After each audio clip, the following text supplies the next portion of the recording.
Donc dans cette vidéo, on va apprendre à additionner ou soustraire deux fractions n'ayant pas le même dénominateur. Mais dans le cas particulier où l'un des dénominateurs est un multiple de l'autre. Et on précisera du coup ce que veut dire le mot multiple. Donc c'est une petite aide, cette vidéo, pour l'objectif 2 de la leçon N5. Donc on va commencer par un exemple. On va commencer par additionner à 5/12 un sixième.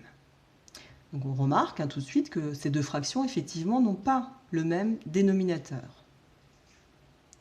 On va chercher à se ramener au cas précédent en transformant une des deux fractions de telle façon que nos deux fractions aient le même dénominateur, et comme ça on n'aura plus qu'à additionner les numérateurs entre eux et conserver le dénominateur commun. Alors si on observe bien ces nombres, je ne les ai pas choisis au hasard. Ici j'ai 6 et là j'ai 12. Si dans ma tête je me récite à la table de 6, j'ai 6 fois 0, 0, 6 fois 1, 6, 6 fois 2, 12. 12, je vais dire que c'est un multiple de 6. Tout simplement parce que 12 est un des résultats de la table de 6, d'où le nom table de multiplication. Dans le mot multiplication, tu retrouves la racine commune au mot multiple, d'accord?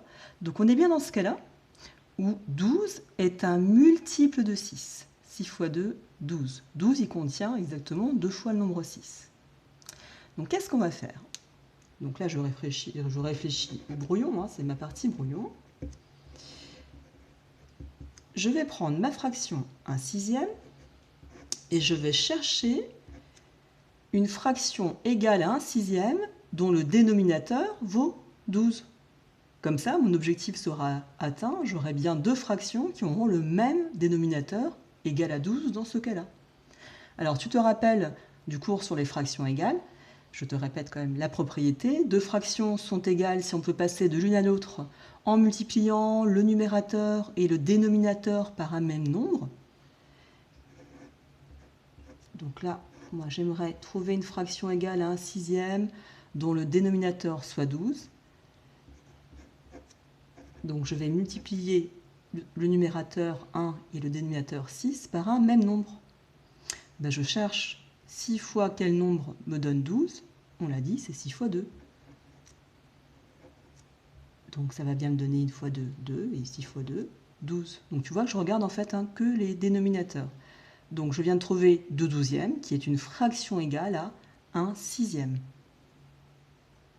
Donc ça y est, je sais que en remplaçant 1/6 par 2/12, je pourrais additionner ensuite 5/12 et 2/12. Donc voilà comment on va présenter ce calcul. Je le réécris. 5/12 plus 1/6. Donc là, c'est ta partie que tu écriras en exercice ou dans une copie. Donc ça, c'est juste la partie recherche, partie brouillon. Je n'ai pas transformé 5/12.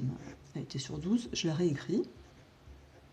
Maintenant, je montre que je vais trouver une fraction égale à 1/6 dont le dénominateur sera 12. Donc en fait, j'écris l'étape de multiplication du numérateur et du dénominateur pour montrer ce qu'il s'est passé en fait dans ma tête. Donc je réécris 1 fois 2, 6 fois 2.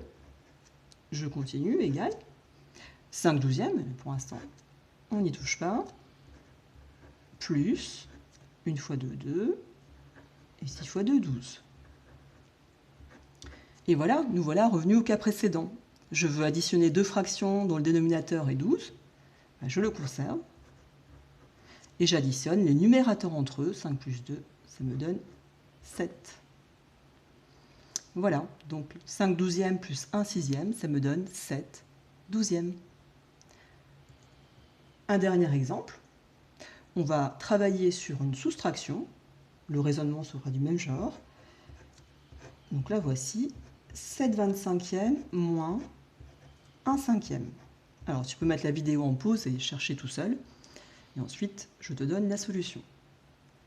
Alors, de la même façon que tout à l'heure, on va observer les dénominateurs. C'est eux qui nous intéressent.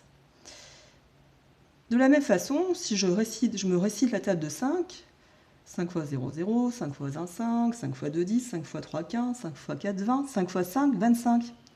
Donc je vois bien qu'il il faudra que 1/5, je lui trouve une fraction égale de telle façon que ce dénominateur soit égal à 25. Et je sais que c'est en multipliant 1 et 5 par 5, parce que 5 fois 5, 25. Donc je réécris la petite étape au brouillon. Je prends 1/5, cette fois-ci, vous voyez, c'est elle que je vais transformer. Hein. Ce n'est pas toujours la première fraction qu'on transforme, il n'y a pas de raison. Non.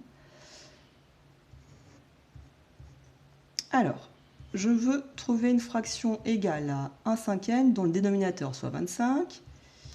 Par combien je multiplie? Je viens de le dire. Par 5, le numérateur et le dénominateur. 1 fois 5, 5. 5 fois 5, 25. Donc je sais que 1/5, c'est égal à 5/25. Donc ça y est, j'aurai bien deux fractions qui auront le même dénominateur. Sur ma copie, je continue maintenant. 7/25, elle, je n'y touche pas. Moins, alors attention, 1/5, c'est elle qu'on souhaitait transformer. J'écris les calculs. Je montre que je multiplie le numérateur et le dénominateur par un même nombre, qui est dans ce cas-là 5. Je continue, toujours 7/25, moins 1 fois 5, 5, 5 fois 5, 25. Et là, ça y est, j'ai deux fractions qui ont le même dénominateur. Je le conserve. Et je soustrais, attention cette fois-ci, les numérateurs entre eux, donc 7 moins 5, 2. Voilà, donc 7/25 moins 1/5, c'est égal à 2/25. Donc là, j'étais bien dans le cas où 25 était un multiple de 5. D'accord? Donc tu rencontreras en quatrième un cas plus général où le dénominateur n'est pas toujours un multiple de l'autre. En tout cas, nous, pour cette année, on travaillera uniquement sur des exemples comme ceux-là. Donc l'idée, toujours observe le plus grand dénominateur en fait, et tu regardes par combien il fallait multiplier le plus petit. Et surtout, n'oublie pas de multiplier le numérateur et le dénominateur. Et l'écrire, ça c'est important. Il faut que cette étape-là, elle soit écrite, que l'on sache ce qu'il s'est passé. C'est terminé.